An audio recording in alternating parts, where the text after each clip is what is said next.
What's up, guys?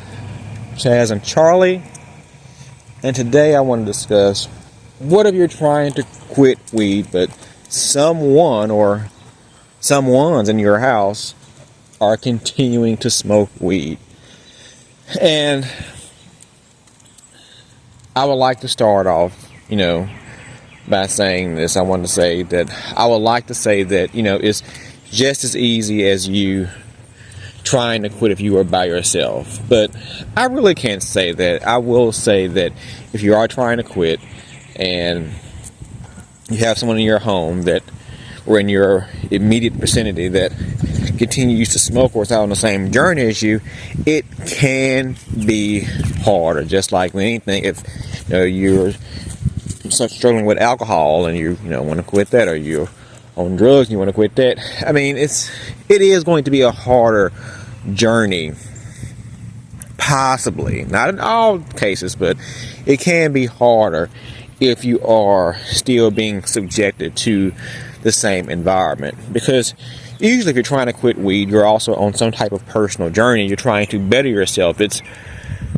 You're trying to go to the next level in your life, not be dependent on certain substances. You're trying to handle your emotions better. You're trying to progress in your career. You're trying to progress emotionally, spiritually.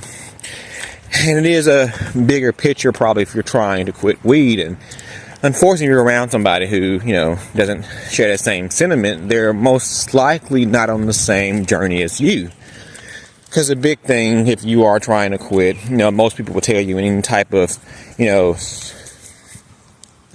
support group is to remove yourself with certain environments that may trigger you.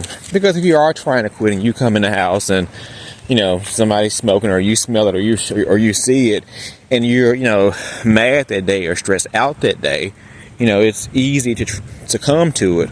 Or the ones around you may not want to take you seriously. Because another thing too, also, people don't like when you change. A lot of times when you're trying to change, the people around you want you to stay your same self.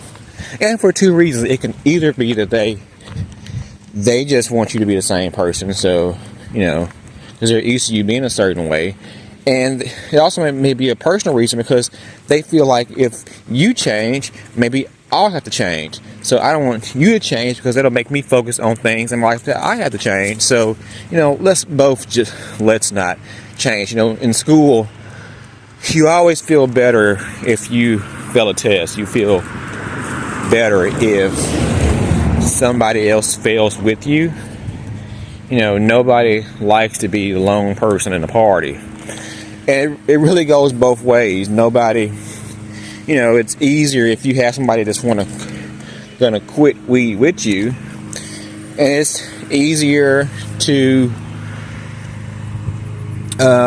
continue to smoke weed if you have somebody that's smoking with you. So, yeah.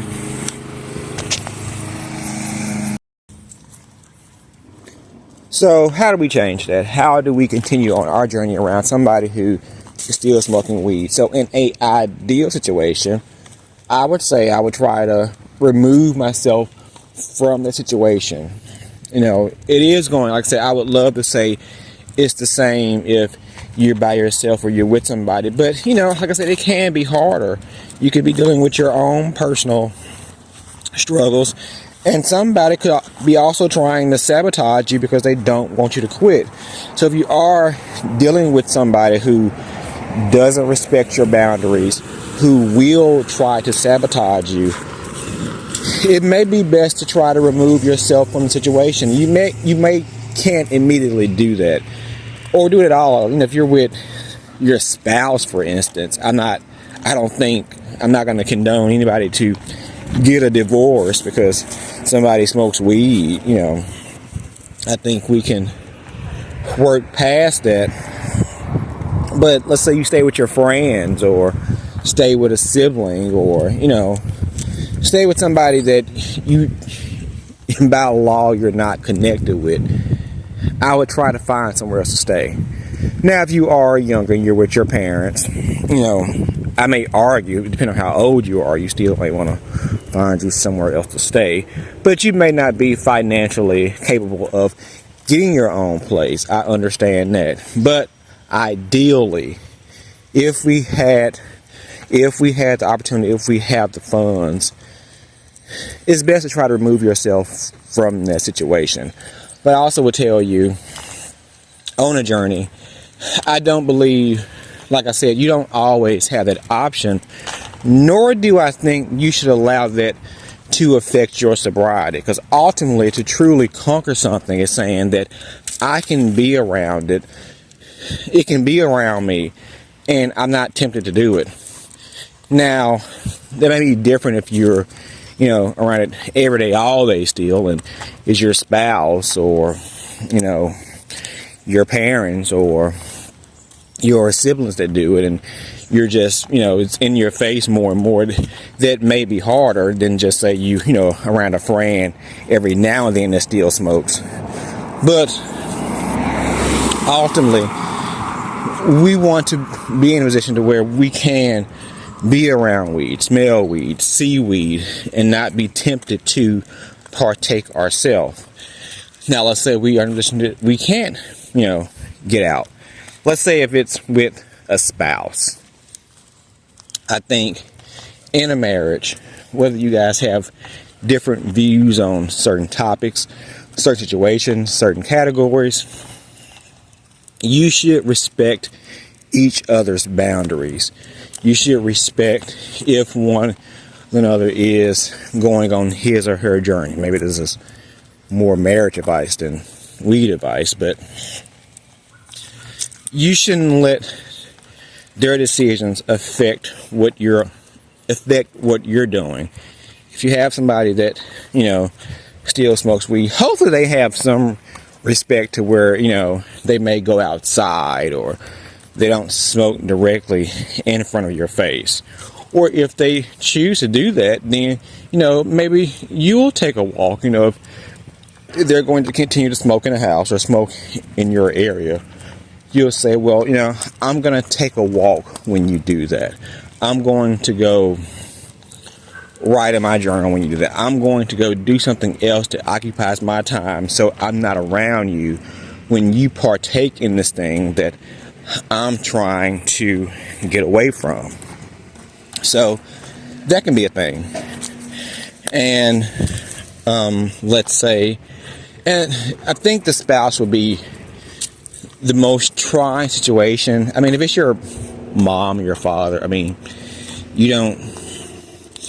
it's somebody other than your spouse, you can just treat it as, I'm with this person because I live here and I can't move out. I don't have to be in their face all day, every day. So technically, we don't have to spend a whole lot of time together to I don't have to be in their face all day, every day. But also, I think your relationship, if you're close, it shouldn't focus on pure weed. If something like weed drives you apart, that's a problem. If you have a friend that, if you guys are not smoking, y'all have nothing in common, then that's the issue. Of course, if you're your spouse or your family member and you don't have anything in common besides smoking, that's a bigger issue. Maybe not a bigger issue, but I guess that's an issue that's probably always been there. But your relationship should have more substance than just weed itself. When I quit weed, my mother still smokes weed. If she comes over, she still goes on the porch and smokes, and but it's not a big. We can talk. Our relationship doesn't revolve around weed. When me and my wife, when I was still smoking and she wasn't smoking, I would try to hide it from her. So maybe that's a whole nother topic in itself. I was more so sneaking and doing it versus respecting her boundaries. I just kind of didn't want to be judged for still being addicted to weed. But whatever the case, I think there are ways you can get around not so much being in each other's face if one smokes and one does not. Now, also, you may say, well, what if they never change?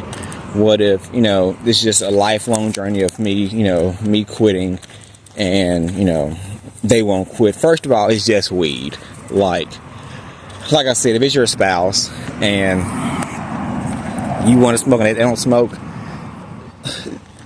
let's take weed off this pedestal. It's not important to you. It's not something that you choose to not be tied to anymore. And if they choose to still do that, that's their own decision. Don't allow their decision to truly affect. I'm looking at this gate. I feel like that is a dead cat corpse in that cage. Because about a year ago, I smelt it in there over on the side of the yard. And I think they cleared it out. And I'm going to say that's a cat corpse, but whatever. Okay, that totally got sidetracked here. But that doesn't... And why people don't have... Come on, Charlie. Why people don't have their dogs chained up. People, chain your dogs up. You don't know who's afraid of dogs. You don't know who dogs are vicious. But I guess it's coming from the people who had a cat corpse in their backyard or whatever. Okay, let me get finished with my point if I can. You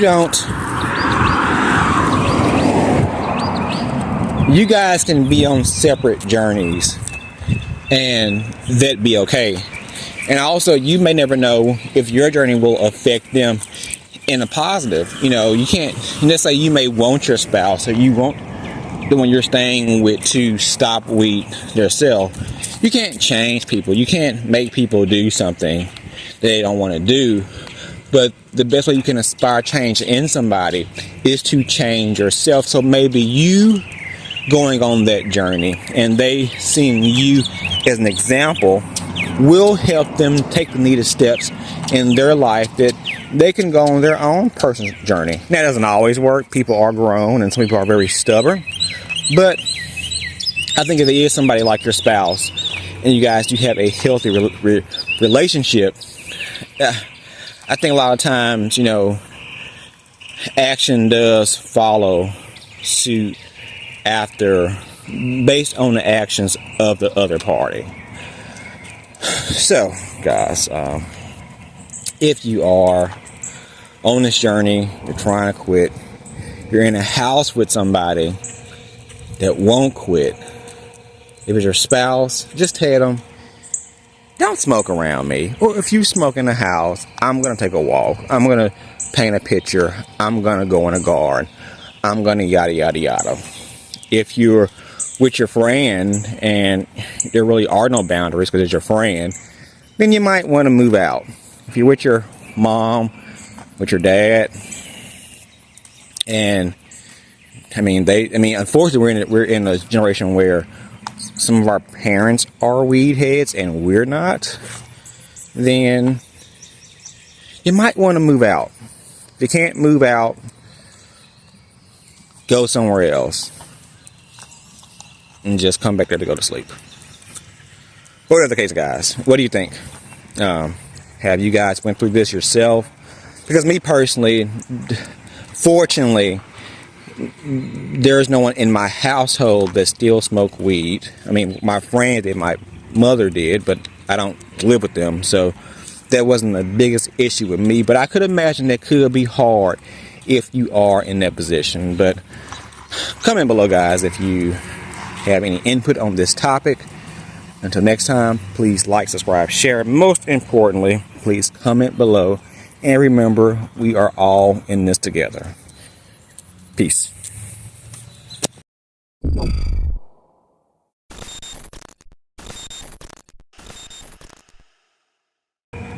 What's up, guys?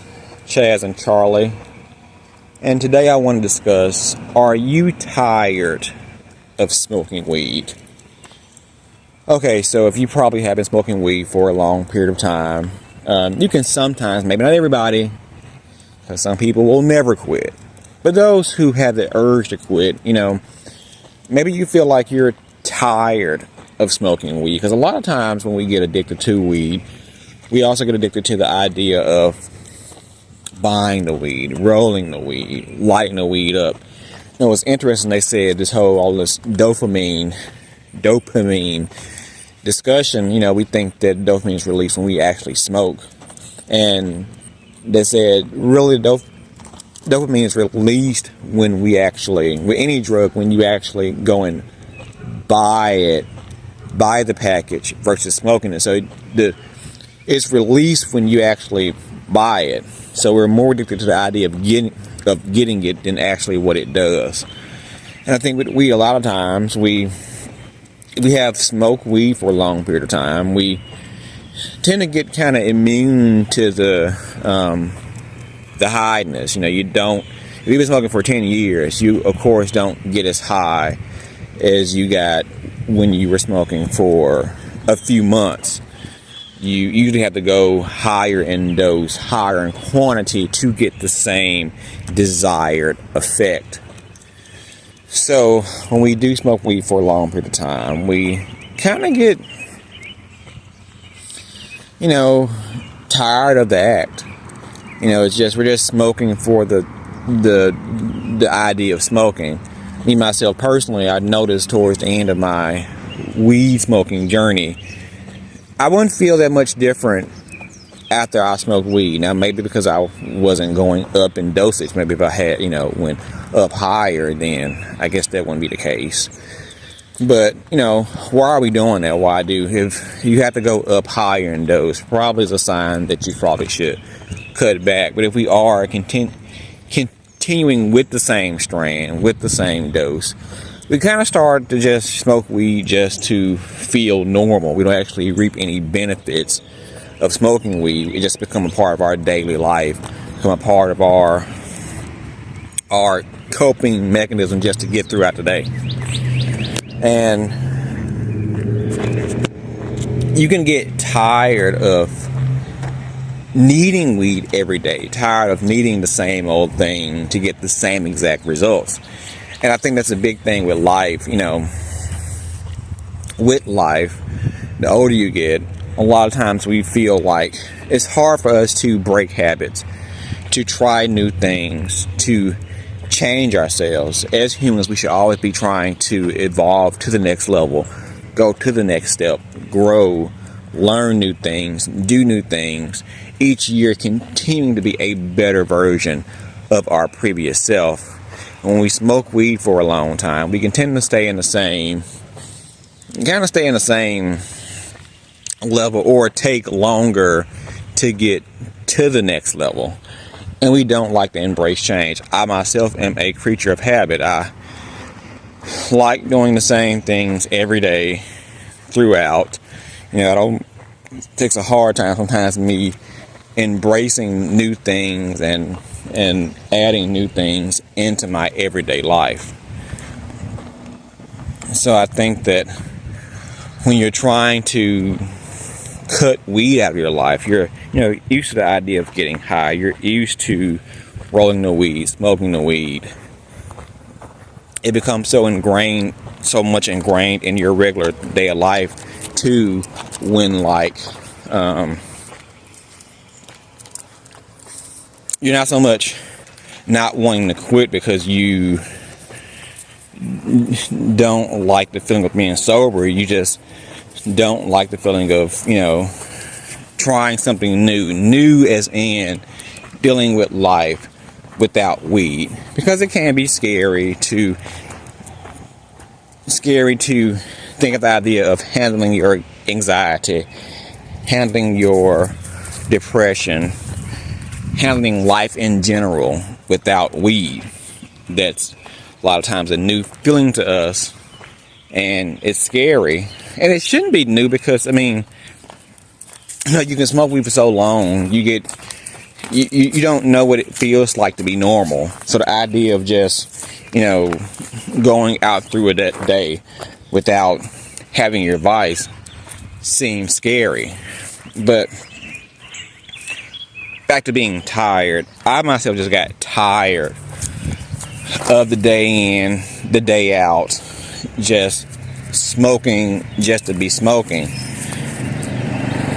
Like I said, at the end of my smoke session, I'd be like, I kind of feel the same. What's the point of me doing this? What's the point of me spending my money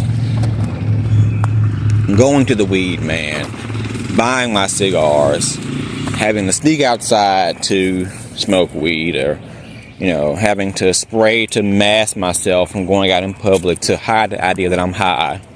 Or am I even high? I'm not. I kind of feel the same. Is this worth it? If you're going through these different back and forth, it's probably time to quit, or at least cut back. If you don't feel like you should, quit altogether, I'm all for, again, winging yourself off versus just going cold turkey. Take small steps for a new change until you eventually can embrace that complete new change. I don't think you have to go from 0 to 100 to get your desired results. These changes can happen in intervals, but it just takes a step to actually make this change. So if you are tired of smoking weed from day to day and depending on weed, nothing's wrong with that feeling.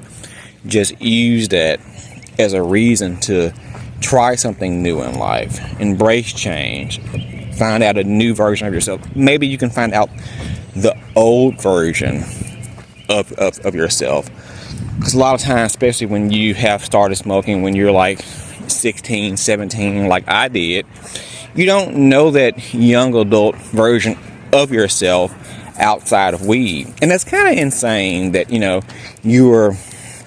if you have started smoking since you were 16, you don't know what your sober 21-year-old self is. So maybe it can be where you're finding out your old self, or finding out this new self that you never knew.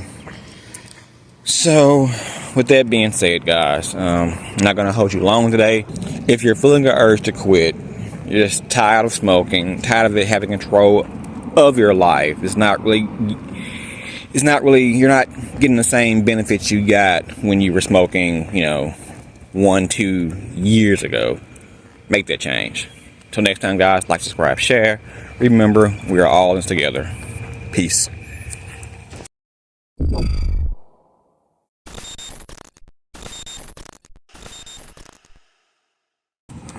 What's up, guys? Chaz and Charlie.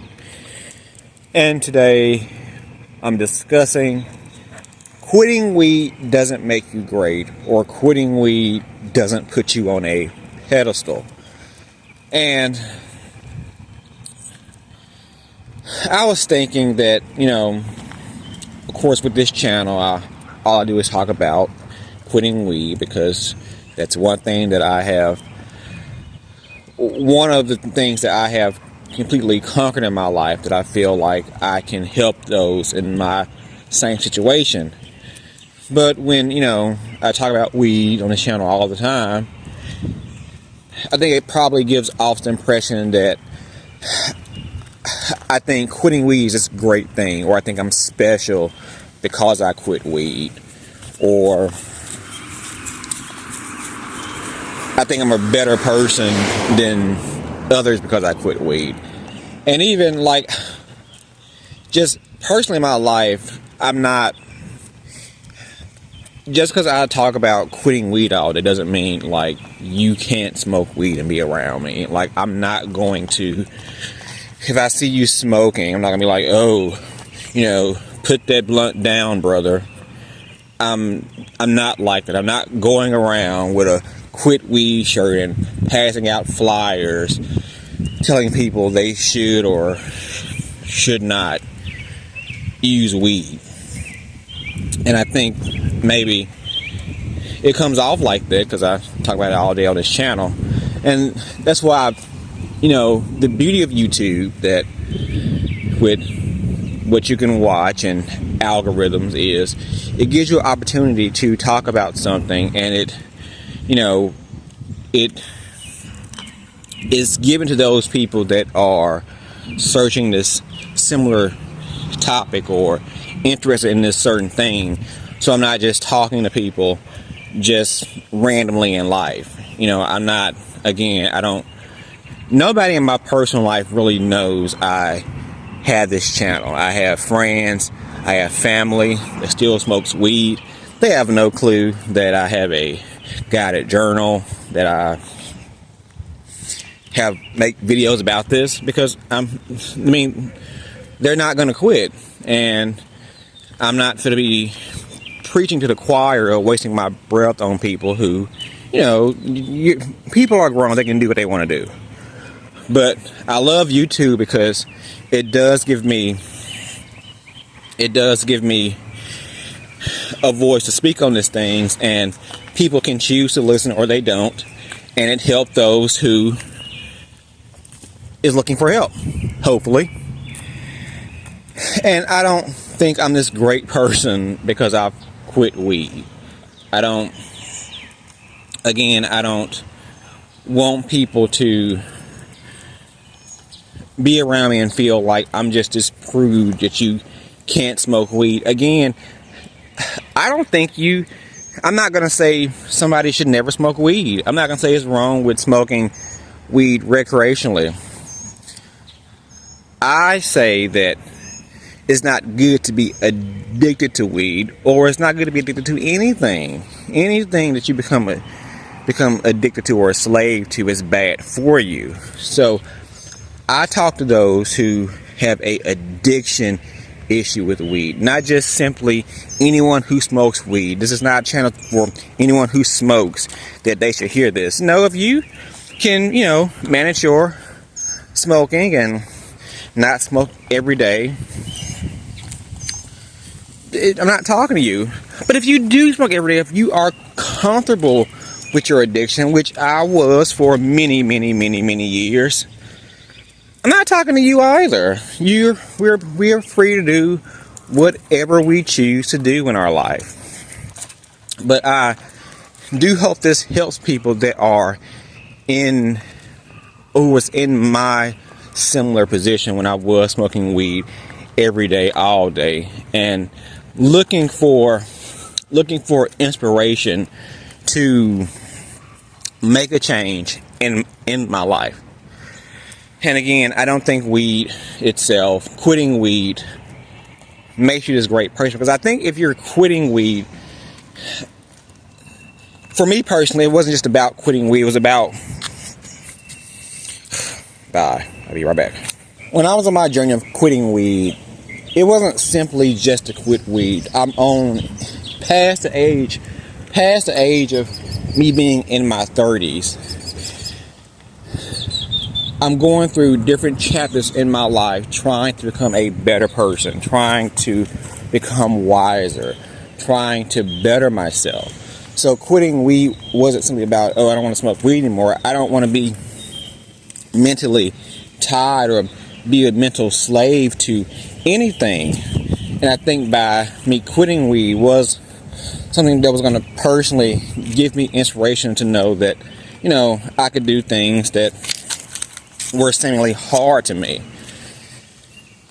And I think if you're personally on this journey of quitting weed, you're probably not just trying to quit weed. You're trying to, find new friends, trying to advance in your career, trying to become more mentally healthy. I think if you are searching to cut things from your life, make your life more simple, that it is an overall goal and not just focused simply on one thing, or it shouldn't be just simply focused on one thing.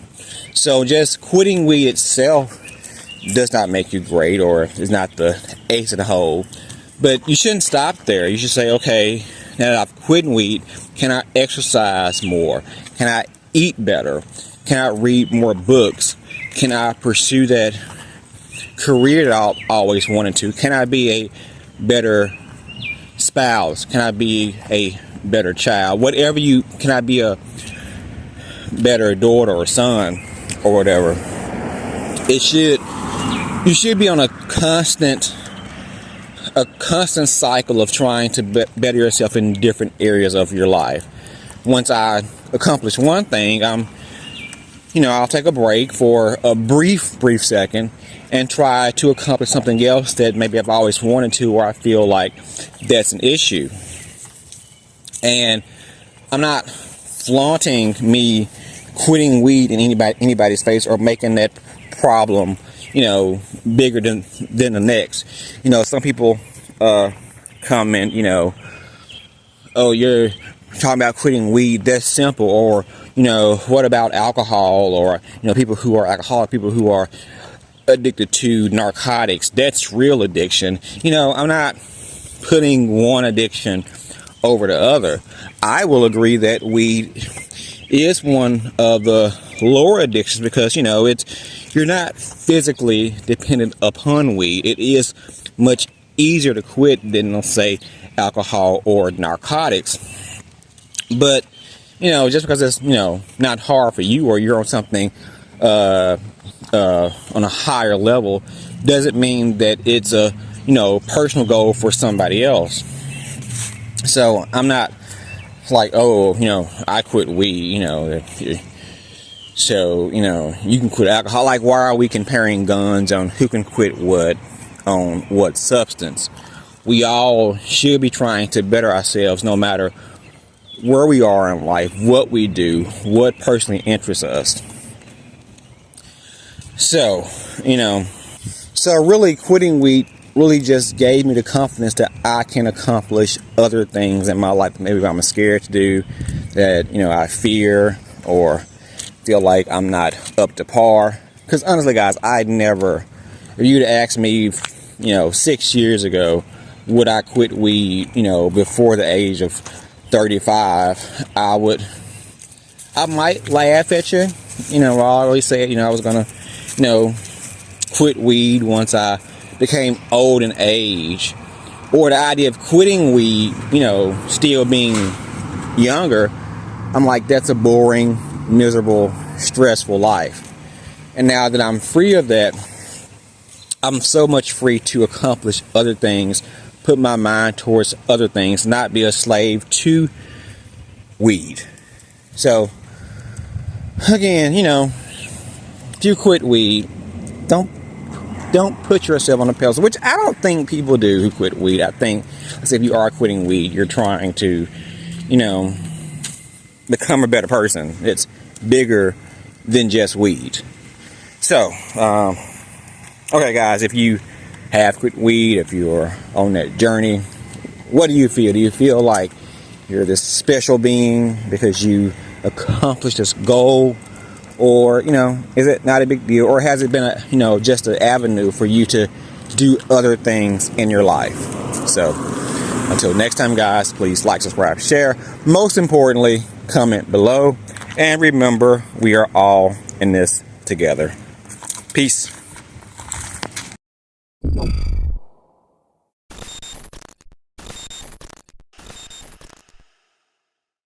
What's up, guys? Chaz, Charlie. And today I want to discuss quit using anxiety as an excuse to abuse weed. A comment stuck out, well, not just one comment, this really actually a quite common comment on people say, well, I just smoke weed to ease my anxiety, to take the edge off of work. And we say this a lot with weed specifically, like, that's exclusive to just weed. And I thought real hard about it, and I'm like, isn't that the reason for any substance? Like, if you are an alcoholic, nobody starts off, and again, let me, I'm talking about people, not just anyone who just smokes weed just every now and then, but people who have to smoke weed on a daily basis in order to live. Okay, for those people, okay, You didn't start off needing weed every day. Just like an alcoholic, they don't start off needing a drink every day. If you're on narcotics, you don't start off needing the drug every day. Usually when you start, it's usually to take the edge off. You might can argue that, like, if you're using a narcotic, you just want to try something new, or you're curious about the effects of it. But in most cases, whether it's alcohol or narcotics, you're trying to take the edge off. You're usually trying to numb yourself from something else that's going. Dead squirrel. You're trying to numb yourself from something else that's going on. A lot of times when we get addicted to alcohol, there's deeper traumatic issues. There's childhood trauma. There's displeasure with your life. There's abuse. There's sexual trauma. There's many things that you're using this to try to block out certain thoughts, block out certain feelings, ease certain feelings. Again, with the idea of anxiety, we act like anxiety is this, disease or this out of the ordinary thing, when anxiety is normal. It's not. And due to media and, I suppose, the medical community has made people think anxiety is this special thing, like you have a disorder if you have anxiety. Anxiety is so normal. Everybody has anxiety. You're going to always have anxiety, but there's no excuse to numb yourself or take the edge off, if you say. I'm sure people, like I say, who become alcoholics, they start drinking because they want to take the edge off, ease anxiety, ease the depression. It's not like I want to just full on get drunk. I mean, the more you tend to use, the more you need. The more you need, the higher the dosage, the higher the strength, until you do become a drunk. But isn't that the reason for any substance? To ease anxiety, to ease your depression. So I just find it weird or funny that people tend to say, well, I just smoke weed to cure my anxiety. Okay, duh.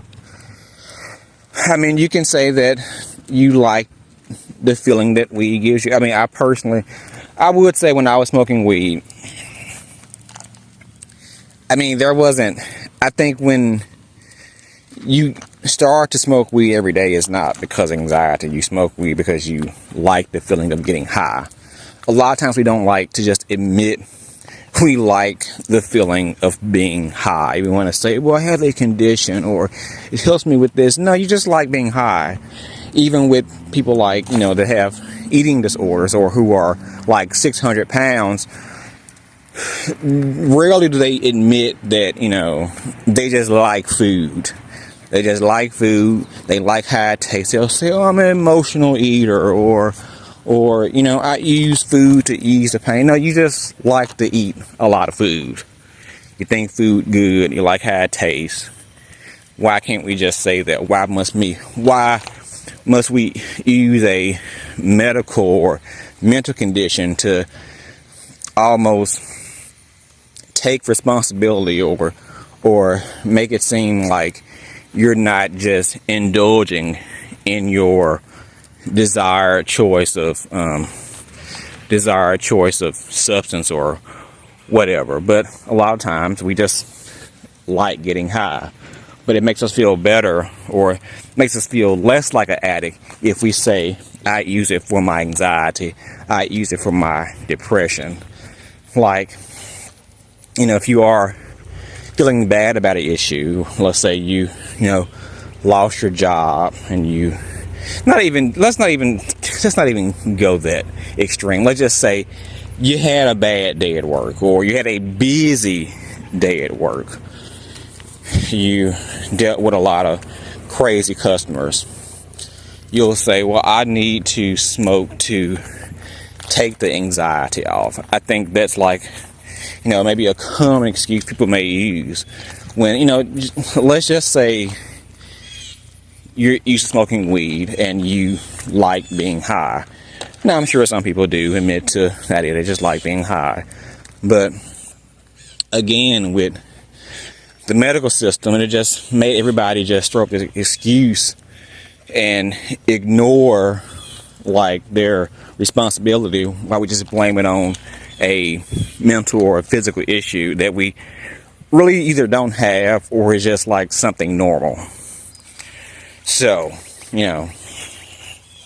quit using anxiety as an excuse that you want to like smoke weed every day, because I've said this in the past, you're always going to have anxiety. It's always going to be a case where you don't have a good day at work. It'll always be a case where you may get into it with your spouse. You may get into it with a family member. You may be not at ease about your current status at your job, or you want to pursue a different career or a different hobby, or people driving to work just may piss you off because they cut you off, or you had a repetitive. These things are always going to happen. So to say that that's a reason for me to smoke weed, can we just say, well, maybe I'm just mentally weak and I don't want to handle things on my own? Because as a successful human, I think we should be aiming to take these daily challenges and learn to handle them not with the help of a substance. Because when we tend to do that for a long period of time, day after day, before we know it, we are an addict. And just because with weed, just because you're not an alcoholic or because you're not a crackhead, doesn't mean that you're not an addict. And I guess a weed head sounds, cooler, or sound not as bad as saying I'm an alcoholic, but it is what it is. And I'm starting not to like when people say that, I smoke weed because I just, I want to I smoke weed to ease my depression. No shit, Sherlock. Or, maybe, like I said, maybe you're lying. Maybe you just want to smoke weed because you just like getting high and you've just been smoking weed for 5-10 years and you don't know how to stop. So, let's just be real with ourselves. Let's be truthful with ourselves. Let's quit allowing the media to control what we say, what we think, and excuses that we make for our everyday habits. So, yeah, guys, I just want to briefly hop on here. What do you guys feel? Do you feel like, do you smoke because of your anxiety or your depression? Or you just smoke because you like to be real and just, you just like getting high and you just, can't think of going a day without not being stoned off weed. But whatever the case, guys, let me know what you think, how you feel. Comment below. Until next time, like, subscribe, share. Again, please comment below. I want to know what you think. Until next time, guys, we are all in this together. Peace.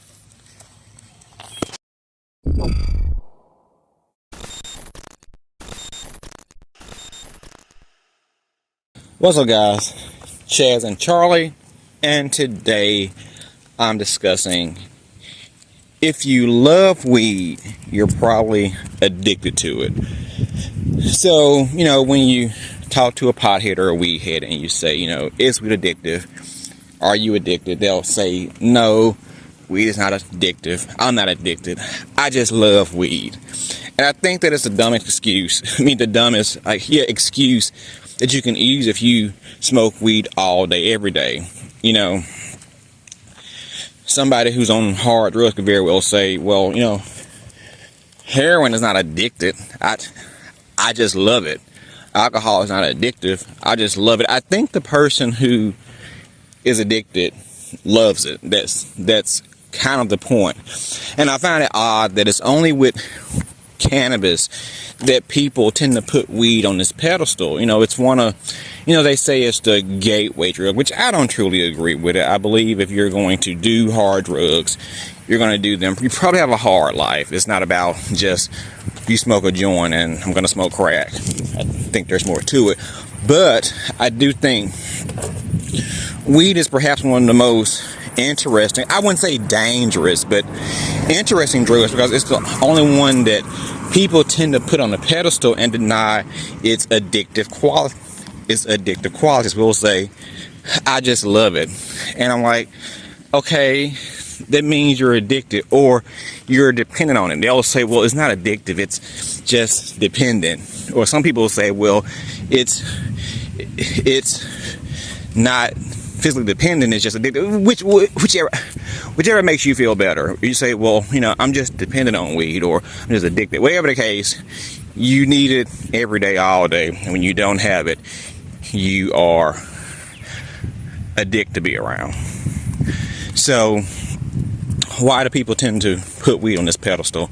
And you excuse that, I just love to smoke it or whatever.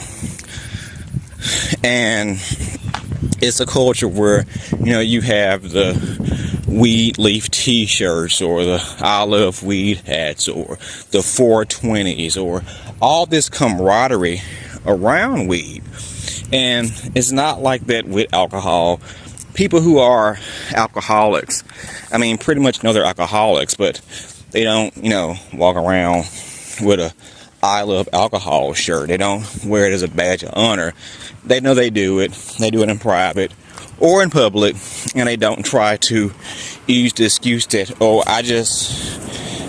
I'm not an alcoholic, I just love how it tastes. Maybe some do that, but on average, people, they're probably like drunk if they're saying that, but on average, people know that, drinking alcohol every day is not a good thing.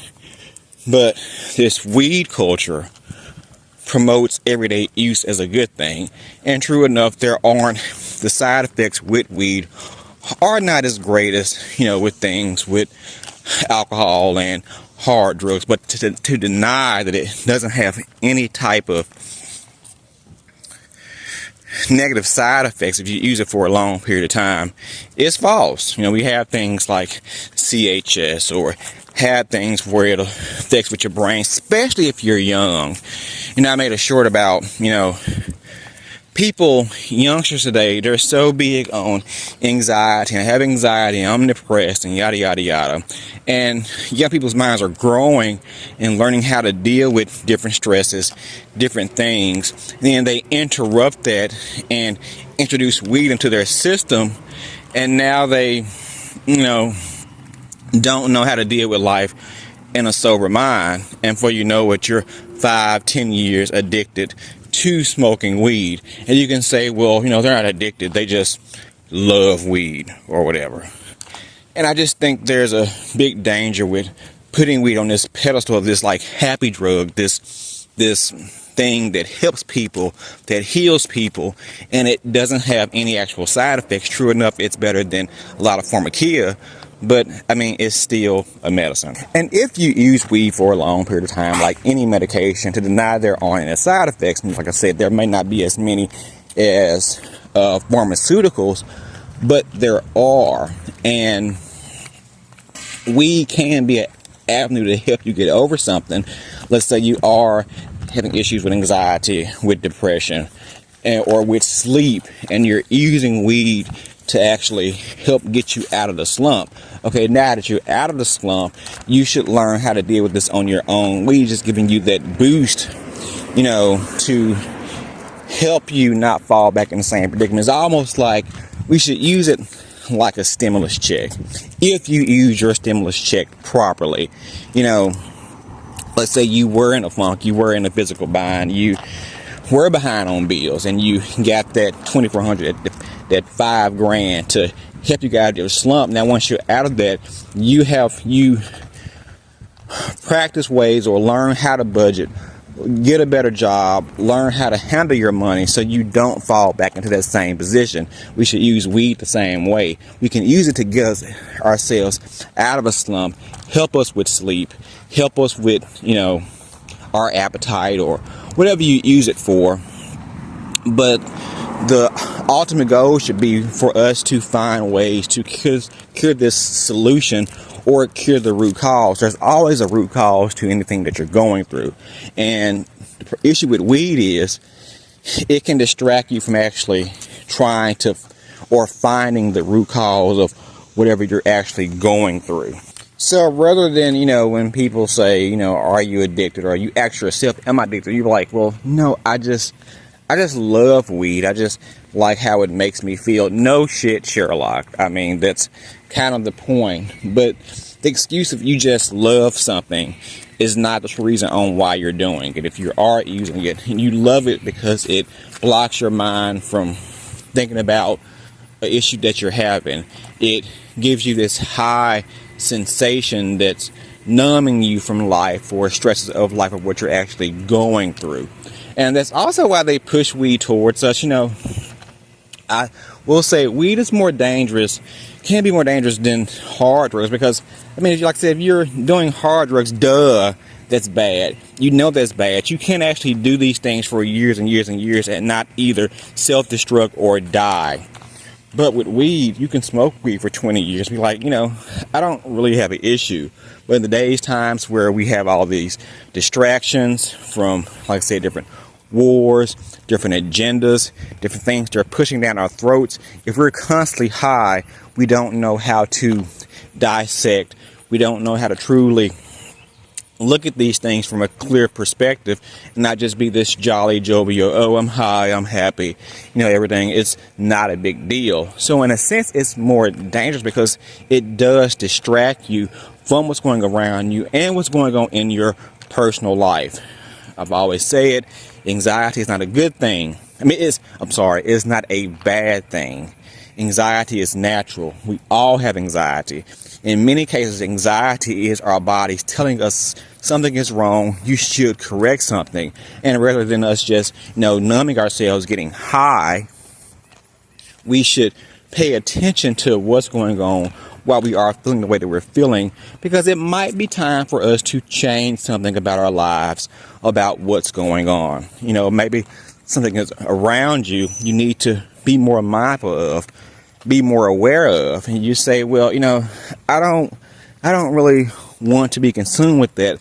I'm just going to get high to numb myself from my outside surroundings. That's what we're using weed for. And we can do that for a long period of time and not have any blatant or severe side effects. Sometimes you can. If you have like CHS, I will find that severe. But everybody doesn't get CHS. You may just say, well, I just may, forget my keys in the house every now and then. Is that really a big deal? No, that's not a big deal. But you needing to work on your relationships, work on your profession, work on your personal growth, your mental health, and we blocking you from doing that, that's probably a big issue. And we shouldn't say, well, I'll just do it because I love weed. Like I said, duh. But find out why you love weed. So guys, in the meantime, if you feel differently, have some other thoughts, feel free to comment below. I'm open for discussion, for thoughts. Until next time, guys, please like, subscribe, share. Most importantly, comment below. And remember, we are all in this thing together. Peace.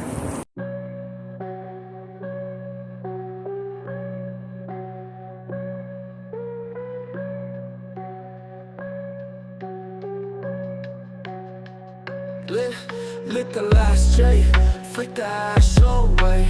Green haze days, now they fade away. Lost in the smoke, but I found new hope. No more cloud nine, now it's grind time. Dope, used to breathe trees, now I live free. Clearing my mind, got no time for weed.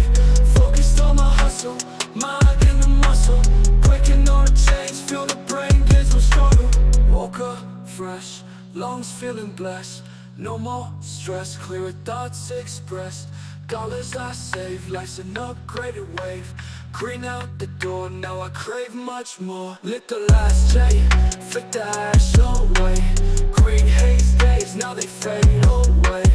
Lost in the smoke, but I found new hope. No more cloud nine, now it's grind time. Dope, used to breathe trees, now I live free. Clearing my mind, got no time for weed. Focused on my hustle, mind in the muscle. Breaking all the chains, feel the brain, gaze no struggle. Mind on the rise, reaching for the skies. No more red eyes, goals I visualize. Beat the old vice, life like paradise. Feeling so nice, a new sober life. Used to breathe trees, now I live free. Clearing my mind, got no time for weed. Focused on my hustle, mind in the muscle. Breaking all the chains, feel the brain, gaze no struggle.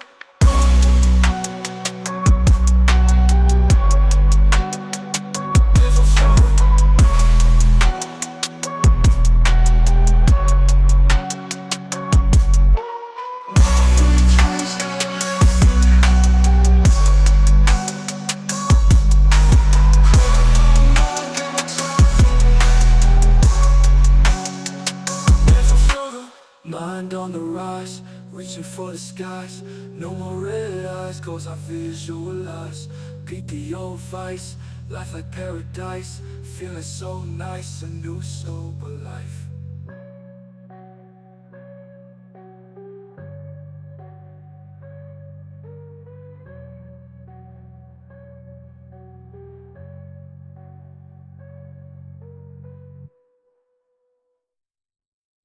What's up, guys? Chaz and Charlie, and today I'm going to be discussing when you smoke weed because you don't have any friends, or you use weed in place of your friends. And I'm talking from a male perspective, not saying women don't do these things as well, but I think typically when it's somebody who's a loner and smokes weed and uses weed as confidant, usually it's men. Again, not saying it's not a woman issue, but primarily it's men's that, yes, I did say men's that is doing this. So in our, common day society, especially with our younger generation growing up, men are less social now. They're playing video games. They're on their phones. They're maybe are involved in online communities, but aren't really having a lot of face-to-face contact with male friends. And I can even observe, like, my oldest son, who's a teenager, almost adult, and he doesn't socialize like how I did when I was young. I wasn't I'm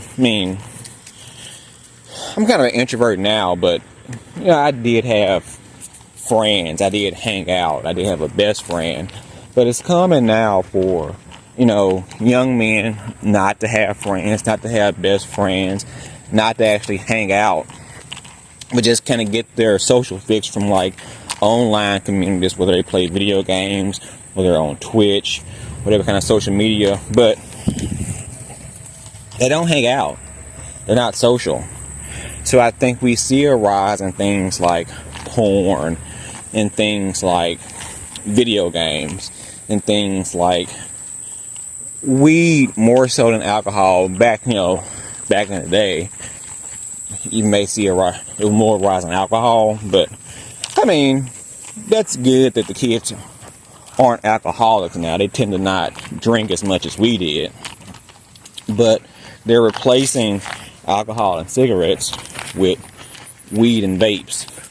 And weed in particular, I think, can cause men to stay in a certain position of being alone and being okay with it.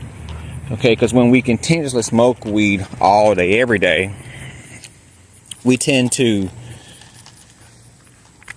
get content with where we are, what we're doing. You can be depressed about something, not feel the best about a certain situation. Then we get high, and then we see the good in everything, including our own situation. And we do this day in and day out. It causes us to not have any change in our life, not actually take steps to pursue change or do something different.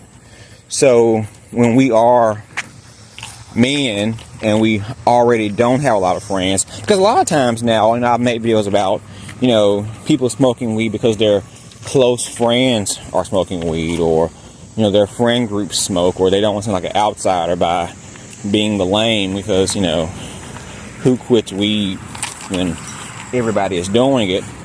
But I think the issue of actually not having friends can actually probably equally contribute to you actually continuing to smoke weed or continuing to abuse weed. So when we're used to not hanging out, not meeting people, not putting ourselves in new situations, and then we're smoking, where smoking is familiar, smoking is easing our nerves, is calming our anxiety, making us feel comfortable.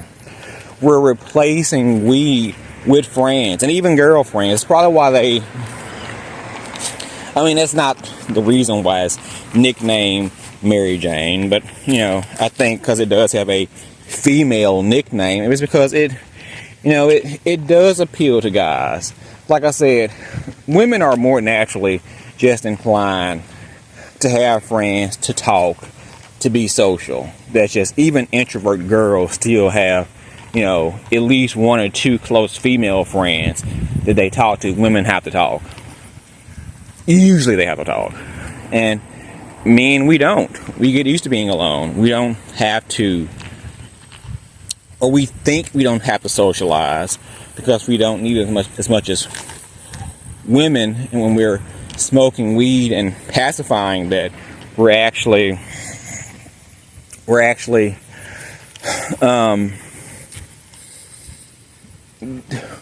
promoting us to be more loners, to not pursue friendships, to not actually be social, and to not put ourselves in awkward situations. Because sometimes meeting friends, putting yourself out there, even meeting women, I think not only men are not having friends, they're also not having girlfriends. They're not in romantic relationships.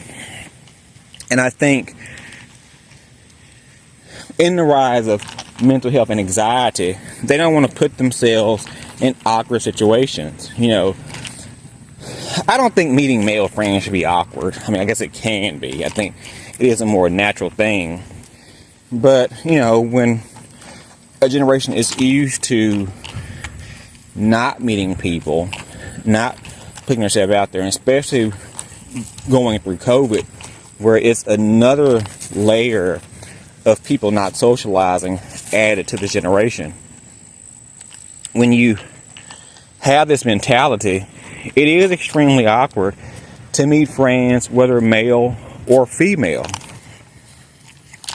So young men tend to not like this awkward feeling. Again, we're so big on anxiety and, being depressed and not feeling these comfortable thoughts. We don't like to embrace the feeling of being awkward. So to avoid being awkward and to avoid being in this, not familiar, not comfortable situation, we'll just get high and just smoke weed and just be content and be confined with that. And that's a problem. It's actually causing you to not be social. And weed has always been, categorized as this social drug. Make you laugh, hang out with friends, you get to munch it, chill, laugh, and watch movies. But I think this generation is using weed to actually make them more antisocial. They're in their rooms, they're playing video games, they're on Twitch getting high.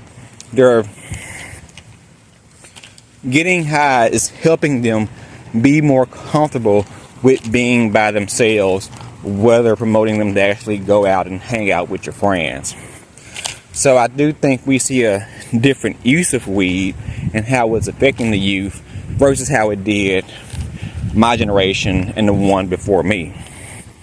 So if you are a young man out here that, you want friends, you want a girlfriend, you want to be social, but you smoke weed every day, I would encourage you to try to cut down, to try to cut the weed usage down, because the more you smoke is going to make you be content with where you are. It's going to make you content with not pursuing change, because that's the danger of weed. Weed can cure anxiety temporarily, or it can make you feel better, but it doesn't change anything. If we constantly just dope ourselves up and don't pursue any change, our lives are not going to get better. So it is a more dangerous, I won't say it's a more dangerous drug, but it can be more dangerous, or as dangerous as, hard drugs, for different reasons. It'll cause you to not put yourself out there in awkward situations. Now, if you probably, drink a lot or do hard drugs, you probably have the issue of putting yourselves in very awkward and very dangerous situations. So it's kind of like the extreme on both ends of the stick, where liquor may have you doing too much, weed may have you not doing enough. So I know people, that's not everybody. Some people can, smoke weed, and, they'll say, weed makes me more social. Me personally, I think when I used to get high and be at work, I would tend to be more talkative. And then maybe there's debate on, whether it was an indica or sativa strand. And I think I noticed the older I got, if I was high, I was more prone to be more talkative. So, it worked different for me. But again, I didn't have that added layer of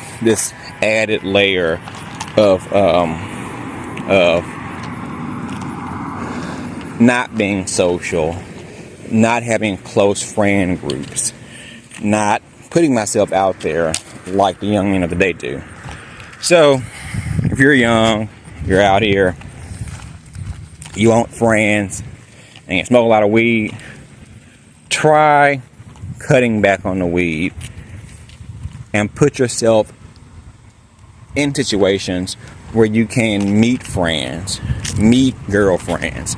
Because ultimately, even men, we're not as social as women. Ultimately, we still are social beings. We want friends. We want to be around people. So, yeah. So until next time, guys, please like, subscribe, share. Most importantly, I want you to comment below. Maybe you have a different take on what I just said. I don't know. But until next time, guys, like, subscribe, share. And remember, we are all in this together. Peace.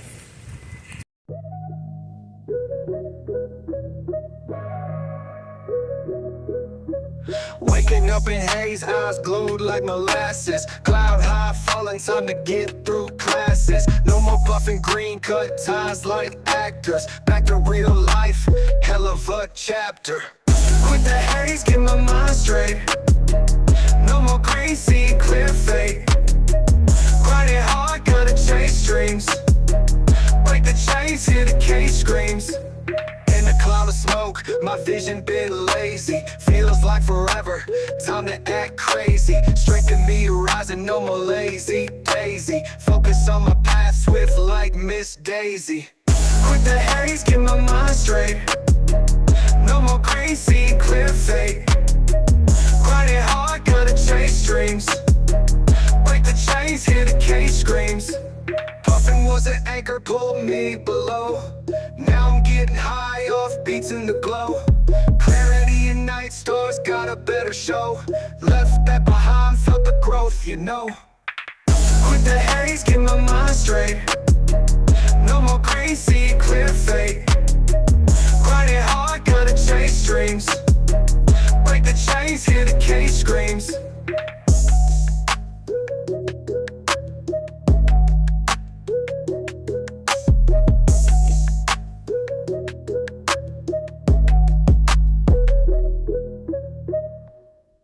What's up, guys?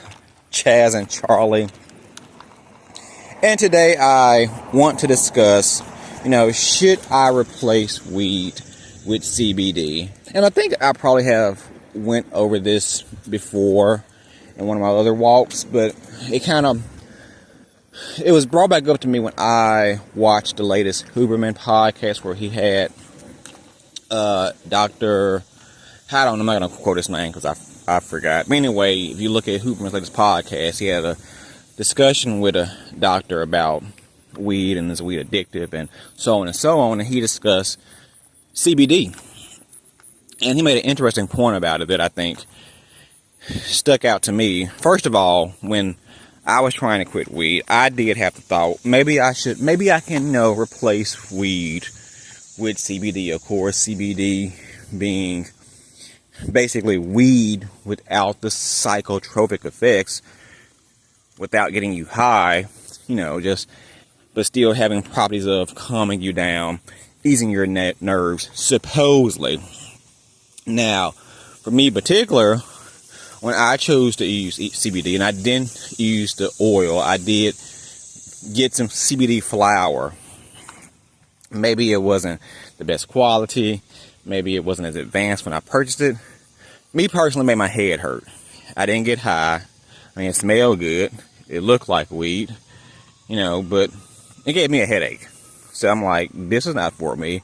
And just personally, I feel like, okay, if I'm going to be smoking something, the idea of smoking a herb and not getting high, like, what's really the point? If I'm going to smoke and I'm smoking to ease my nerves or ease my anxiety, why not just get the real stuff? Why not just actually smoke weed? But he made a point that, CBD, when you have CBD, or whether it's CBD or weed, you basically have to grow it to do one or the other. Either weed is going to have more THC, or have more, or not have no THC and have the CBD. But most CBD are kind of like in between. It's not fully bred to be the most potent CBD. So in a sense, most CBD is almost like a placebo effect. It doesn't actually calm your nerves, doesn't actually ease anything. It's just making you think that, they say if you truly want the, effects of CBD, you really have to get an extremely high grade source that I don't think is even produced. I think it's in Colorado, but it's not actually. I forgot the name of it, but it's one particular grade that's in Colorado, and there's also some in the UK. But most CBD doesn't really have any type of effect on you, and it's. When he said that, it makes sense. Like I always, like I said, felt like, the idea of smoking some CBD and I'm not like getting high. I'm just easing my nerves. What's really the point of that? Now, if we are where they did find CBD was helpful, was effective for kids who had issues with epilepsy. And if it's a child that's sick, I'm all for it using weed, using herb. That if it's doing a better job than your regular pharmaceuticals. But there's different variables in why it does work. One thing is a child, unlike people like me or us who've been smoking weed for a long time, CBD is not going to have really much any effect on us because we've had the good shit. But when you think of a child who is sick and getting this high grade CBD, and they're like also in most cases should be a much smaller weight, a lower weight than a grown adult. 10-year-old, is around 50 60 pounds versus an adult that's 200 pounds. Where that CBD is not going to have the same effect on us. We're going to have to take so much more to even achieve any effects that it's giving us. And if you're doing all that, then, why not just, like I said, smoke the real shit? So they have found that where it was effective in children with epilepsy. But as far as using CBD as something to ease your nerves or calm your anxiety, it's almost like a placebo effect. It doesn't really actually have any effect on curing anything, so you're kind of better off just, probably just like smoking real weed. And a lot of times with weed, when we're trying to quit weed, we want to find other things to replace it with to, fill that time we used to actually smoke. And we shouldn't try to pick up other vices. We may, I'm sure most would know not to replace it with cigarettes. But we don't want to replace it with cigarettes. We don't replace it with alcohol. We don't even replace it with CBD. And CBD is kind of, seen as this, more safer, more natural alternative. And people feel, easier using it because it doesn't get you high per se. But for somebody who's been smoking actual real weed with the THC for years and years and years, CBD is not going to have any effect really on you. And if you're trying to honestly quit weed, it's best to try to quit it without replacing with another vice. And again, if you've been smoking the real stuff, I don't think CBD is really going to work for you. It didn't work for me. Like I said, it would really give me a headache. And I did, and maybe I did this while I was actually still smoking weed, but hold on, guys. Yeah, I was actually trying to use CBD oil, which I did, I thought, get, some high grade CBD oil or, more expensive or good quality, I thought. But even with the oils, I didn't feel anything. It didn't have any effect on me. And I think if you're trying to quit weed, CBD is not really the lesser of the two. It's really, you're wasting your money. You're doing something that has actually no effect, and maybe you need a placebo effect to help you, wean yourself off. There's nothing wrong with that. If you feel like, okay, I don't plan on smoking CBD for forever, I just want to do it for a couple weeks to try to, get myself off of weed, smoking something that, that mimics the idea of smoking, but I'm not actually getting high, which may actually help me quit because I'm smoking something that's not giving me the same effect that I got when I smoke weed. Now, like I said, I did not like it, but I think rather than me actually just quitting when I tried the whole smoking CBD method, I just went back to actually smoking weed. I think that's probably not the best solution to do when you're trying to quit, because you have a high chance of, just saying, I'll just smoke a blunt, I'll smoke a joint. It's not really a big deal. I would even suggest maybe try doing small doses of edibles if you are smoking, because when you think about weed addiction is more addictive if you're actually smoking it versus ingesting it as an edible. Probably not for dabs and oils, but the most common way people get addicted to smoking weed or weed is to smoke it, whether you're smoking it from a pipe, from a joint, from a blunt. If you try to, change the way that you're using it, it may be easier for you to actually quit. Also, I tried to vape weed versus smoking it because I feel like there was a more healthier alternative.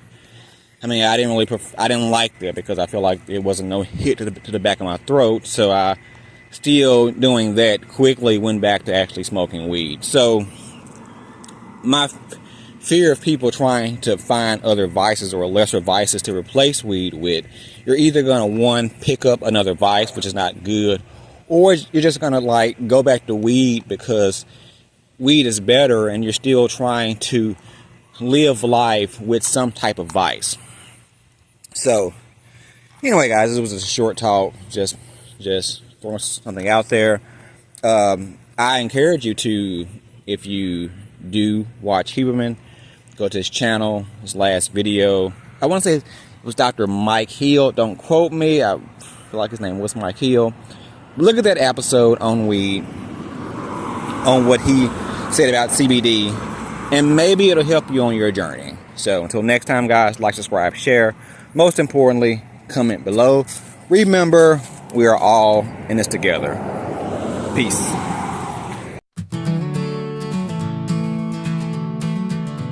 I've been rolling through the pine trees, smoke filling up the air, running from my shadows like I just don't care.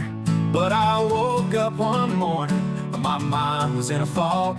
Time to get up off this wagon, stop living like a dog. Mama always told me, son, follow straight and true. But the green got me twisted, lost my point of view. Met my old man at the diner, said some words so wise. Find your way to clarity, cut those smoky ties. I'm on a highway to clarity, clear skies in my eyes. Dust off them sorrow blues, watch how my spirit flies. No more haze, no more days, gonna set this heart low. On a highway to clarity, where the green don't grow.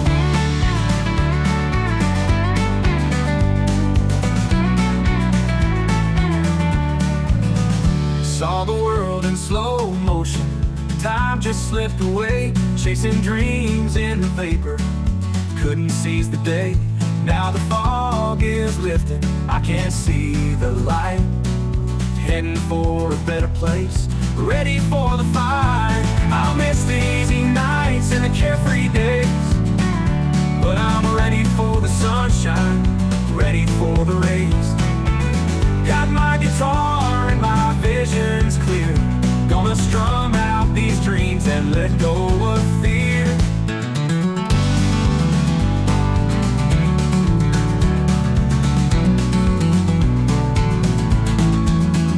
Met a girl in Jackson, she's a dream come true. She loves the simple life, keeps me grounded too. Told her about my journey, she smiled and held me tight. We'll ride this road together, baby, straight into the night. I'm on a highway to clarity, clear skies in my eyes. Dust off them sorrow blues, watch how my spirit flies. No more haze, no more days, gonna set this heart aglow. On a highway to clarity, where the green don't grow.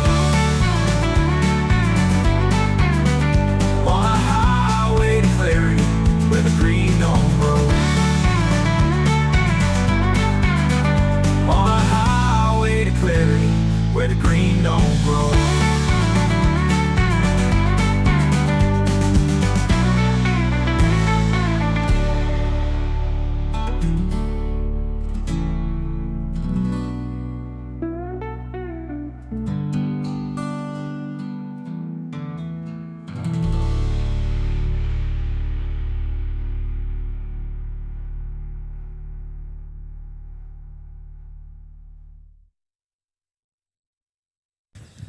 What's up, guys? Chaz and Charlie.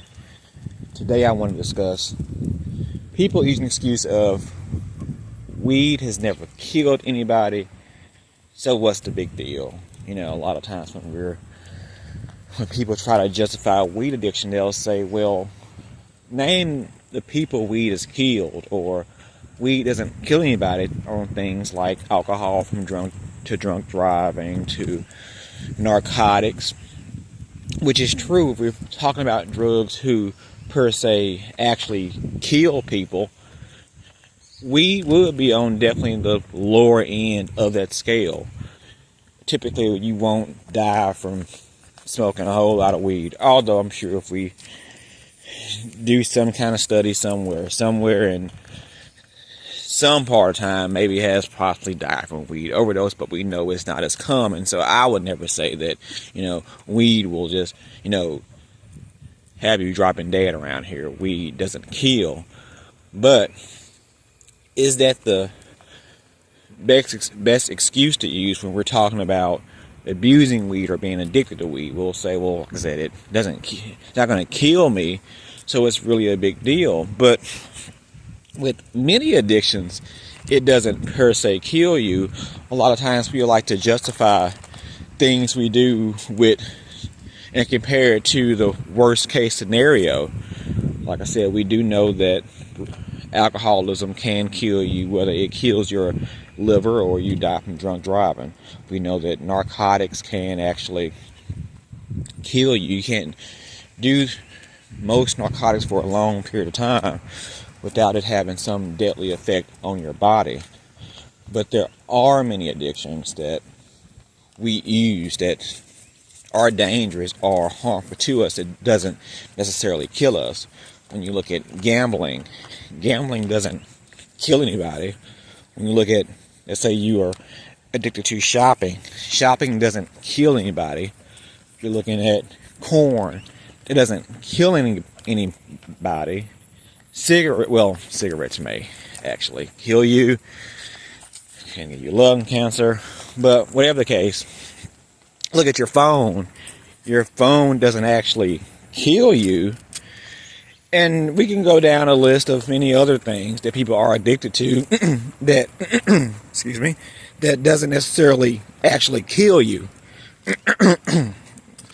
Sorry there, throat not clear. So we should ask ourselves, okay, it doesn't kill me, but can it figuratively maybe kill my brain or rot my brain? And we know with weed, we have the cliche stoner on TV, the one where you smoke weed and you, oh man, what's up, dude? What's up? You know, who's smoking the weed? You know, yeah. We have the typical stoners that, you know, kind of give out this message that weed makes you dumb, weed kills your brain cells, which I'm not going to say everybody who is addicted to weed fits this same criteria. I will say weed can sometimes make you slightly stupider. I mean, not any way that you're the cliche Shaggy from Scooby-Doo, but, you know, you may repeatedly forget your keys. You may, you know,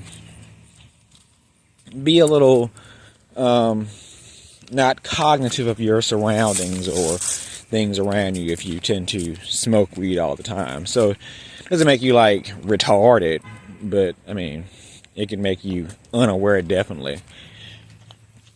But okay, does it rot your brain like that? But I would say in a different way that we don't realize it. Again, I think that I've said in the past, hold on guys. I've said in the past, I personally think the government wants you to smoke weed. They say it's a war on drugs and they want to classify weed to send you to jail. But honestly, I think they want you to smoke weed. I think that's why weed did have this big boom in the 60s and the 70s. Because we had a lot of things that was going on as far as politics, as far as behind the scenes. And they used weed to rather distract you. So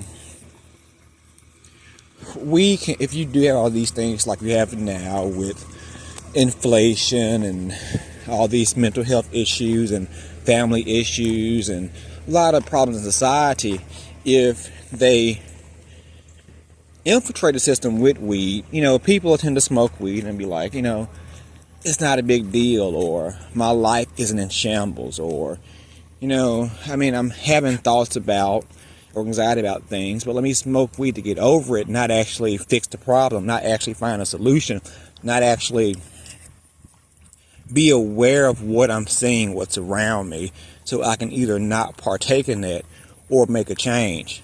So it doesn't necessarily rot your brain as far as making you a dummy, but it can make you very unaware, be very stagnant in your life and not take change. Of course, there are some people who say, well, you know, I smoke weed all day and I have several businesses and yada yada yada, and I'm not lazy. Yeah, I'm not saying it necessarily make you lazy, but it can make you justify a lot of things around you and try to, you know, take a positive attitude went on maybe something that, something is negative and you should actually make a change about it. And I think weed always giving you this positive outlook on some situations might cause you to not think something is a big problem, not think something is a issue that needs to be solved in the near future. So again, we'll say, because weed doesn't kill me. I'm not gonna I can smoke weed for 25 years and not get lung cancer, which I actually may, beg to differ. If you probably smoke blunts like what I did, I didn't really care for joints, didn't really care for vaping. I tried to actually try vaping to wean myself off of smoking, but I didn't like it, so I just went back to smoking blunts. So when you're smoking a cigar, I mean, you kind of have a slight chance of getting lung cancer, because you are, pumping tobacco into your lungs on a daily basis. People will say, well, just do edibles. I don't honestly think, I think people can. I think if you strictly do edibles, I think it's hard to become addicted like you would if you're smoking. We know when you smoke, you get a more immediate high. You're going to be high within 10 or 15 minutes of you actually taking in a weed. Whereas we know edibles, that takes sometimes 2, even 3 hours before the effects kicks in. So it's so long that, you probably will do edibles maybe once a week, maybe once a month, special occasions, things where you can time it to where, I'm going to be high in the next 2-3 hours. Versus smoking is a more immediate effect. It's a more instant gratification. So I do think you are more prone to be addicted if you smoke weed versus ingesting it as an edible. So, yeah. Is it not bad because it won't kill you per se? Like I said, I'll say again, most addictions don't kill you. You don't drop dead from doing them. But after repeated use, years and years, it can, kill certain aspects of your brain, kill certain aspects of your mind, of your motivation, of your drive, of your thought pattern. It can figuratively kill you. You can. And I look at people who have smoked weed for their whole life. In most cases, from what I've seen, they have kind of stayed in one spot. Most of them don't mature into another level. They don't advance to another level professionally. They don't become this, special person. They kind of stay as the norm. They do what society tells them. They become comfortable with mediocrity. They become content with being average. And not saying that's the worst thing. Would you rather be an average American or would you rather be a crackhead? Of course, be an average American. But, being an average American, you just get stuck in this cycle. You don't aim for better. You don't aim for more. And if you say, well, like I said, I could smoke weed and aim for non-average. If you can do that, just think how much more you could do if you chose not to smoke weed every day. Smoke weed every day. Not people just smoke weed every now and then, but smoke it every day. So, I would be aware. I would be weary of using weed on a daily basis and using an excuse that it doesn't kill me, so it's not a big deal. And we either, a lot of times, either put weed on this pedestal or making it this high and almighty herb, or we kind of underplay it and not realize the effects it can have if we just let it stick around, because, it's not a big deal. So, we don't, a lot of times, we have to think of things in a more balanced light. We can't think it on one extreme or the other extreme, but kind of meet somewhere in the middle. Like I said, we shouldn't underplay weed. we shouldn't overplay weed. But whatever the case, guys, what do you think? Do you feel like because it doesn't kill you, it's not a big deal? What do you think? So anyway, guys, until next time, like, subscribe, share. Most importantly, comment below. Let me know how you feel. And remember, guys, we are all in this together. Peace.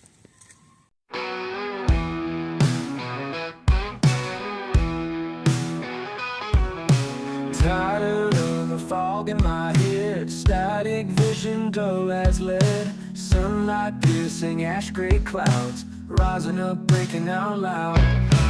Morning comes with a killer's grin, no more shadows, I'm giving in. Snap these chains binding my feet, hit the pavement, feeling the heat. Burn out the haze, I'm on fire, no more dragging me so tired. Seeing clear, no twisted desire, burning through like a live wire.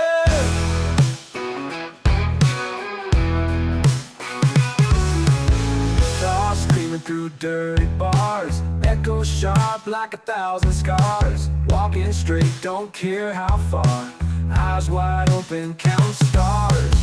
The last drag was my victory cry, no more burn, just getting high. Real life hitting like a war drum, clean slate, baby, here I come. Burn out the haze, I'm on fire, no more dragging me so tired. Seeing clear, no twisted desire, burning through like a live wire.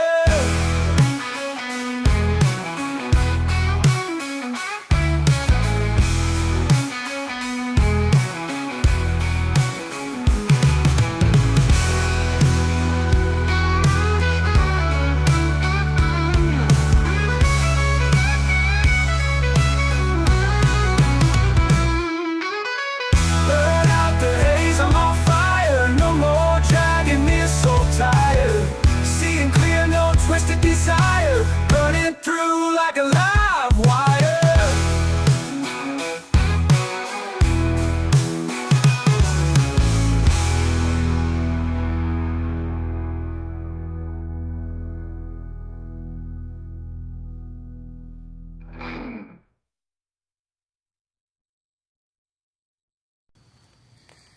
What's up, guys? Chaz and Charlie. Today I want to discuss I would not smoke until after the age of 25. And when we look at the topic of weed, it's not the case of nobody should ever smoke weed or weed is a bad thing. Is that we shouldn't abuse weed. And I also would say we shouldn't smoke weed when our brains are still developing. Weed is becoming used more and more by younger teens, young adults. And, science say that your brain is not developed fully developed until the age of 25. So we have a generation of children who are starting to smoke weed at the age of 13 and 12, and probably younger with the rise of things like edibles, whatnot. They're smoking at a much younger age while their brains are still developing. And when we introduce weed to our systems at this young age, it's really changing how we react to anxiety, how we react to stress, how we react to sleep. It's changing our bodies, changing our mental state when our brain is still growing. And the issue with this, we're not giving our brains, our minds a full chance to mature, to grow, to act in this most natural state. So we have a generation that, children are trying to, anxiety, depression is so big nowadays. And, young adults saying they have depression, they have anxiety, and they kind of have their nose turned up at alcohol now. And not saying people should be drinking, teens shouldn't drink as well, but I'm a millennial, and most millennials, I wouldn't say we had a large percentage of alcoholics. Hold on, guys. we didn't necessarily have a large percentage of alcoholics, but Gen Z and the Gen after that, they tend to have their nose turned up at alcohol, but they're doing things like weed and psychedelics and pills. They're real big on drugs, more so than what we were.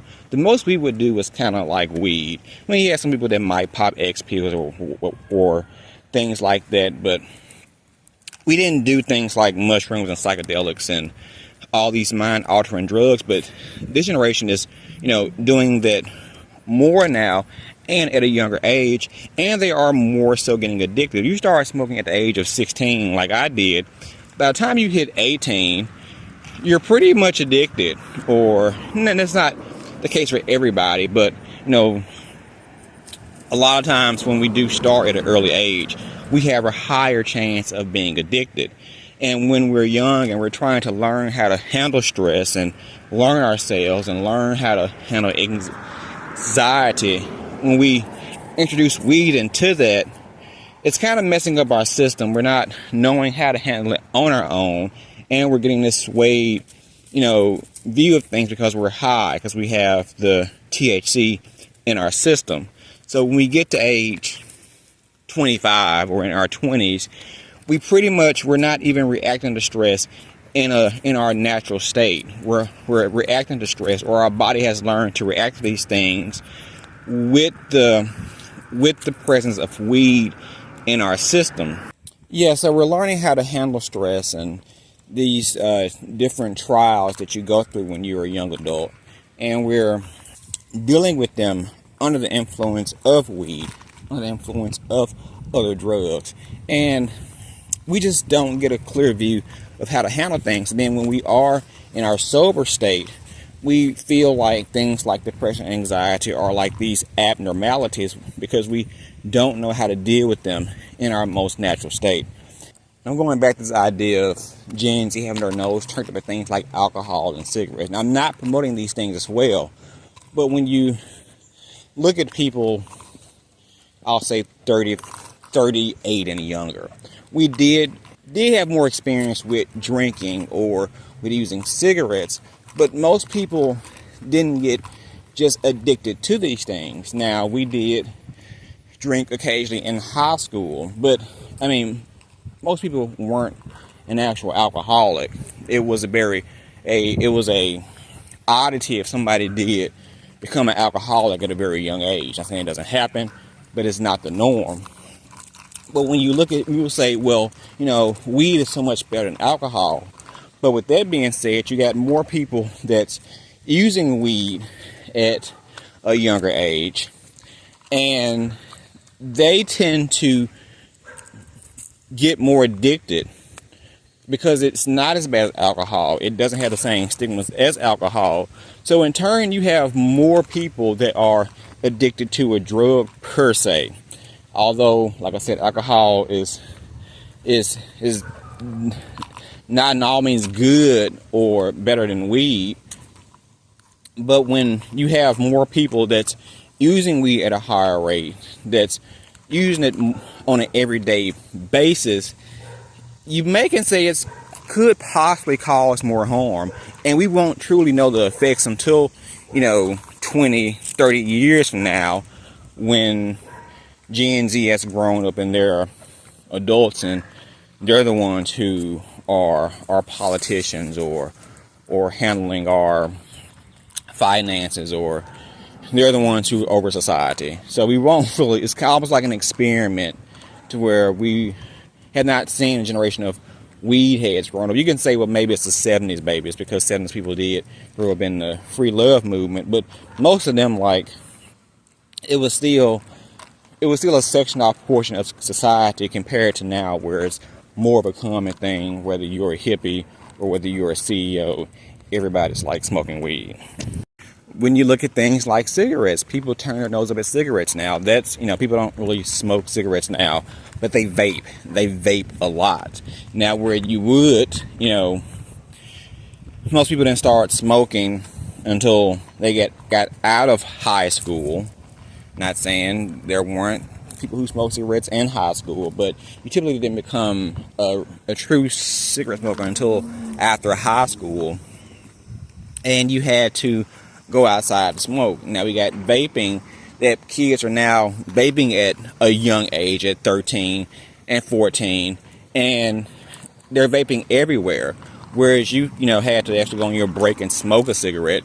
Now it's to the point where, they're vaping everywhere they go, all the time, 24/7. And vaping can't be healthy either, because, when I did vape occasionally, I would notice phlegm build up in my throat. And anytime you get phlegm or congestion in your throat, that ain't good for you. So, but we got more teens doing vaping now than we ever did cigarettes. There was a small section of people who smoked cigarettes, and now everybody, or a lot of people, a large percentage, are vaping. Whether they're vaping nicotine or weed, it's just a higher percentage of teens using this now. So, like I said, they feel like they're doing these things, which was better than alcohol, better than cigarettes, but they're doing it at a much higher rate at a younger age, and they're getting addicted much quicker. So if I were you in this world, I would try not to smoke weed until my brain is fully developed, giving your brain a chance to actually know how to handle stress, know how to deal with life's issues outside of being under the influence. And you have a lesser chance of actually becoming addicted to the drug when you have waited this long. I don't think most people who do start smoking at a late age, they typically don't become addicted. And if they do, it's saying it can happen too. They may have an easier chance with, breaking the habit, versus you've been smoking since you were like 15 or 16. So give your brain a chance to actually mature. Give it a chance to actually grow and learn how to look. Stress, anxiety, depression, maybe not depression, but again, we confuse depression with just being sad. Most people don't actually have clinical depression. Most people are just, feeling sad and say, I'm depressed, which all these things are normal. Emotions are normal. And we should learn how to deal with these things outside of being under the influence. And just, use weed for good times. Use weed like you're having a cocktail, but don't let it be a part of your daily cycle so you get addicted to it. So maybe you guys feel differently. I'm not sure. Until next time, guys, please like, subscribe, share. Most importantly, comment below. And remember, we are all in this together. Peace.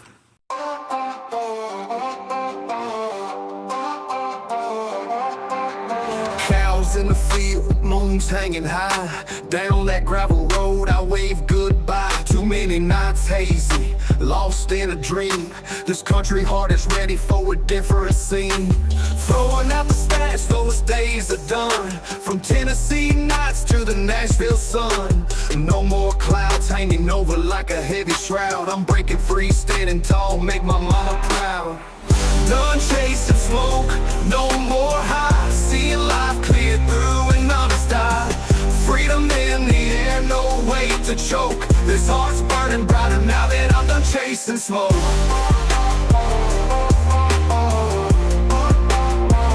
Done chasing smoke, roosters crow, dawn comes around. A cleaner mind, feet on solid ground. Used to be lost in a misty haze, but I'm counting stars, not wasted days. Fiddles in the barn, bass in my chest, turning up the tunes, feeling truly blessed.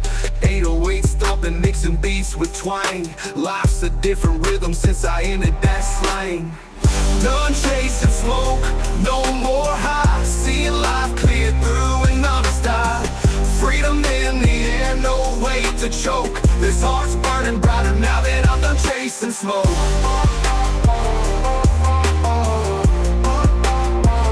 Done chasing smoke.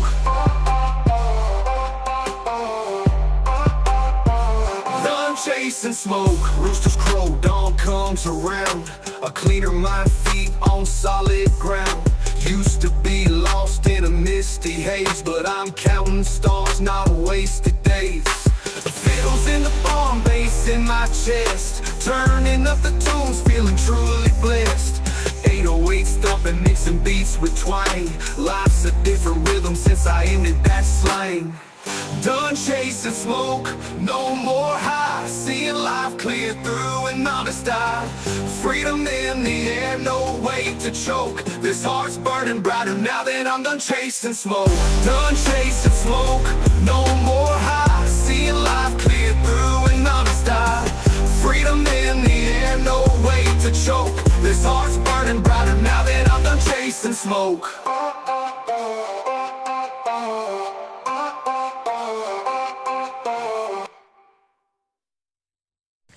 What's up, guys?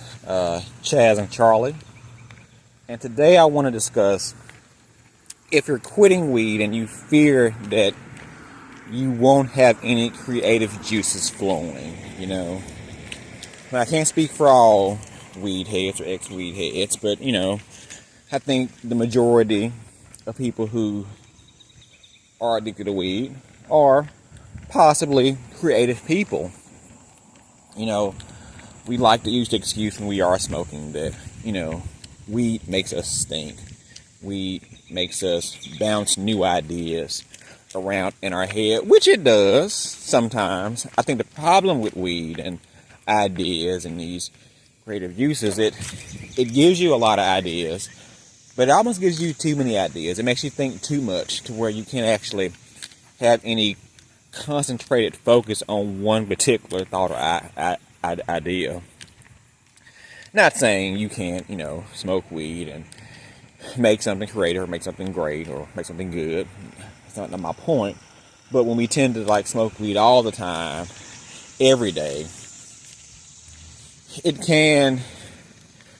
tend to, we can bleed over into other areas in our life. And I've explained how, we tend to connect weed and food if we smoke for a long period of time.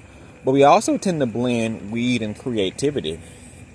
If we are a person, whether we're a musician or a artist, a painter, a filmmaker, whatever creative avenue you have, you probably believe that you think of your best idea. Hold on, guys. You probably think of your best ideas when you're high. So when you are trying to quit, you may feel like, okay, now that I've quit weed, I won't be inspired to create things. I won't have that push in my mind when I smoke and I get ideas and things get to going in my head. When I'm just sober and I'm bored and I'm depressed in life, because we feel like once we, quit weed, we'll be depressed. We won't have anything interesting about our lives, and we'll say, where will we find our creative inspiration? And I will say, if you are a creative person,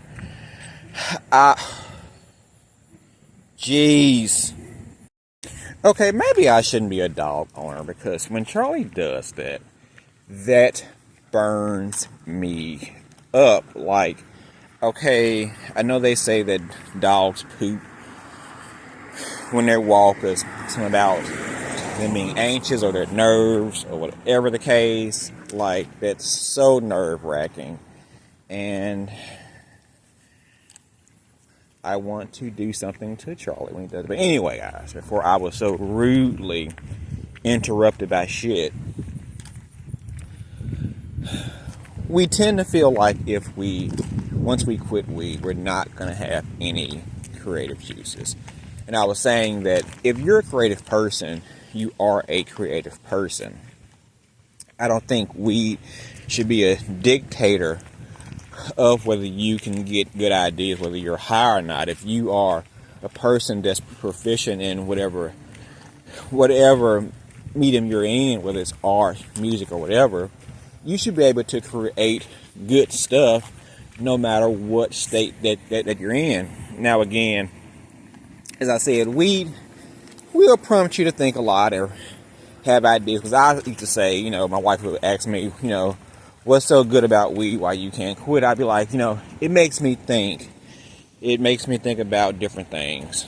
And that's an excuse that many weed heads tend to use. And again, it does, but if you're creative, you're just creative. Now, again, weed to kind of have you all over the place. You'll have a lot of ideas, and you won't actually, but you need your sober mind to take the actual good ideas, or the ones that will stick, or the ones that have the most potential, and hone in directly on those. The problem with weed is we smoke weed a lot, we're high, we got ideas, we're so creative, we're so fueled by all of them, we don't know which one to actually stick on. So in turns, it makes us kind of be all over the place. So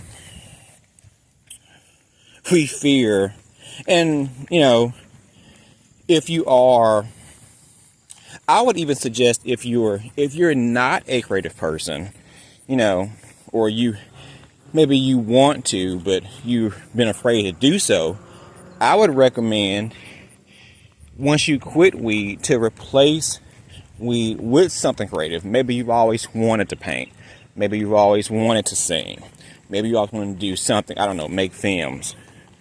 Why don't you replace weed with that? Give your life something exciting, something new, something that invigorates you, so you don't feel like you're actually losing something with weed. Now, for those of us who are already creative and we feel like weed fuels our creative juices, maybe you should take a week or two or even a month to just not do anything creative. Just once you've quit weed, learn about yourself, figure out your weaknesses, discover your new sober self.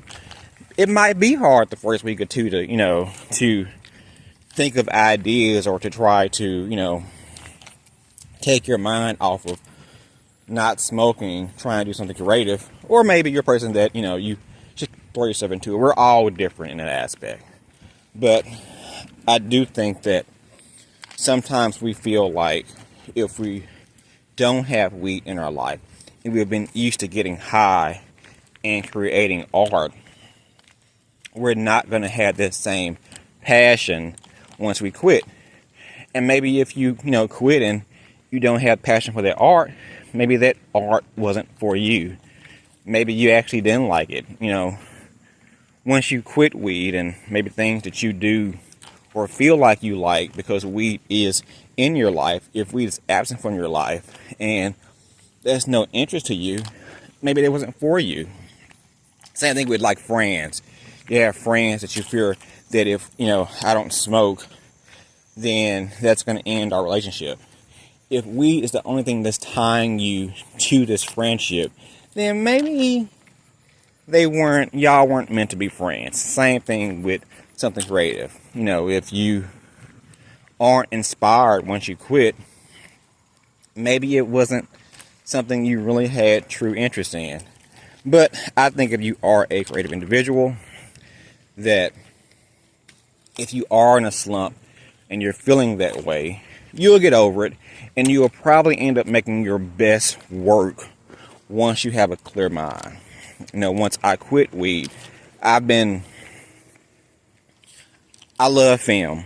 I love making visual things. And I've been, making short films and videos and all that since 2006. And I actually quit. And of course I was high, thinking about deals, doing these things. But once I got married and started a family, I actually quit doing creative things. It wasn't as interesting. It wasn't until I quit weed that I jumped back into this channel, jumped back into doing things that were visually creative. And maybe I just smoked so much weed till I just burnt out all my creative juices. And we don't think of weed doing that, but that could definitely be a thing. So maybe you clearing your head will be your avenue to doing something great, giving you new life, new breath into whatever avenue that you're in. So, if you're trying to quit weed, don't be afraid to quit weed because you feel like you won't be able to create art, because you will. If you are creative regardless. So, take this time to go out and take a walk to a park, get a breath of fresh air, and find out what next piece of art you are going to create. So until next time, guys, please like, subscribe. Or if you're a person who, aren't creative and you want to step outside the box, go do that. So until next time, guys, please like, subscribe, share. Most importantly, comment below. And please remember, we are all in this together. All right. Thanks. Bye.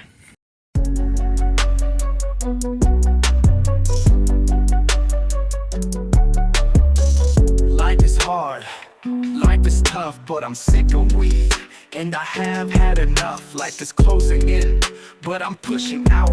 No more floating through clouds or being zoned out. Time is precious, time is short, no more wasting time. I'm building my own fort. Life is more than a bag of stems and seeds. My life is a cautionary tale I must heed. I want my shoes to be big shoes to fill, so I will take this time so I can heal.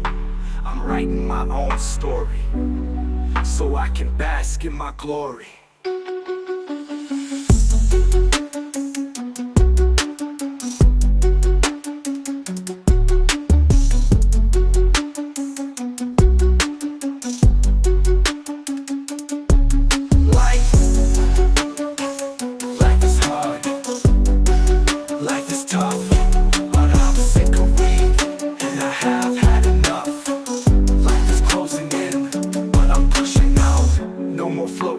Clouds or being zoned out.